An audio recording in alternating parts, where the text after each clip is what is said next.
create brochure in Canva. Hello everyone, welcome back to our channel, and in this video I'm going to show you how you will be able to create brochure in Canva.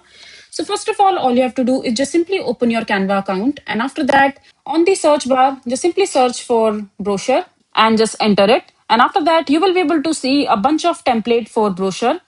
And in order to create your customized brochure in Canva, you first need to select the type of brochure or the style, color, theme, broadly whatever you have in your mind. Just select the brochure according to that. For example, I'm selecting this one and click on customize this template. And once you're there in the editing section, all you have to do is just simply replace this text with your customized text or your personal text for the brochure that you want to create.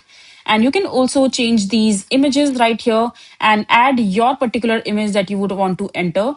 Just simply delete these pictures. For example, I'm deleting this picture and I'm going to element section and I'm selecting pictures that I want to add over here. So for example, I want to add this particular picture right here. You can add it like this. Likewise, you can just go ahead and change this particular text and customize this particular brochure as per your requirement. So this is basically how you will be able to create a brochure in Canva. I hope you find this video to be helpful.